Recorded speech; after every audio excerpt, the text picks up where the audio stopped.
నమస్తే అన్న అందరికీ నమస్కారం. ఇరాన్ మరియు ఇజ్రాయిల్ పైన యుద్ధం చేస్తూ ఉంటే రెండు దేశాలు యుద్ధం చేసుకుంటూ ఉంటే కువైట్ మరియు గల్ఫ్ దేశాలు ఎందుకు ఆందోళన వ్యక్తం చేస్తూ ఉన్నాయని చెప్పి చాలా మంది అడుగుతూ ఉన్నారు.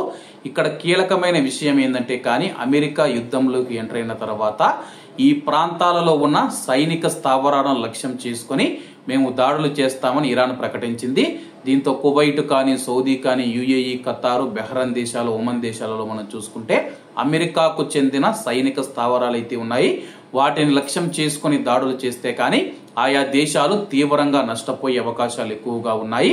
అలాగే ఇజ్రాయిల్ మరియు అమెరికా మనం చూసుకుంటే ఇరాన్ లోని అణు కేంద్రాలపైన దాడులు చేస్తూ ఉన్నాయి.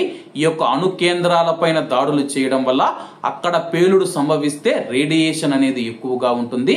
అలాగే ఆ యొక్క రేడియేషన్ వల్ల కువైట్ మరియు గల్ఫ్ దేశాల మీద తీవ్ర ప్రభావం ఉండే అవకాశం ఉంది.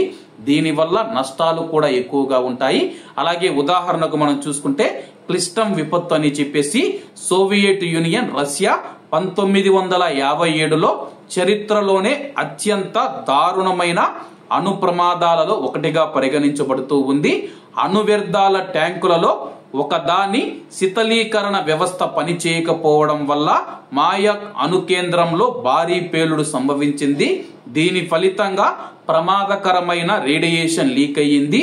ఈ విపత్తు ఫలితంగా దాదాపు 20 గ్రామాల ప్రజలు ఖాళీ చేయబడ్డారు మరియు 10,000 మందికి పైగా ప్రజలు రేడియేషన్ కు గురయ్యారు.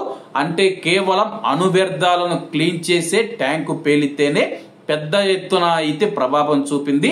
మరి అణు కేంద్రాల పైన దాడి చేసి అవి పేలితే కానీ చుట్టుపక్కల ఉన్న దేశాలపైన కూడా రేడియేషన్ ప్రభావం ఉంటుంది. అందువల్ల కువైట్ మరియు గల్ఫ్ దేశాలు సముద్రంలో కానీ గాలిలో కానీ మనం చూసుకుంటే రేడియేషన్ స్థాయిలను ఎప్పటికప్పుడు అయితే పరిశీలిస్తూ ఉన్నాయి. ప్రస్తుతానికైతే సాధారణంగానే ఉన్నాయి. రేడియేషన్ ప్రభావం అటువంటిది ఏమీ లేదని చెప్పేసి కువైట్ మరియు గల్ఫ్ దేశాలు ప్రకటిస్తూ ఉన్నాయి. ఏది ఏమైనా సరే కానీ ఈ యొక్క యుద్ధం వల్ల మనం చూసుకుంటే చుట్టుపక్కల ఉన్న దేశాలు కూడా ప్రభావితం అవుతూ ఉన్నాయి. ప్రపంచ దేశాలు కూడా ప్రభావితమయ్యే అవకాశాలు ఉన్నాయి. కాబట్టి అందరూ బాగుండాలి, అందులో మనం ఉండాలి. అందరికీ నమస్తే అన్న, జై హింద్.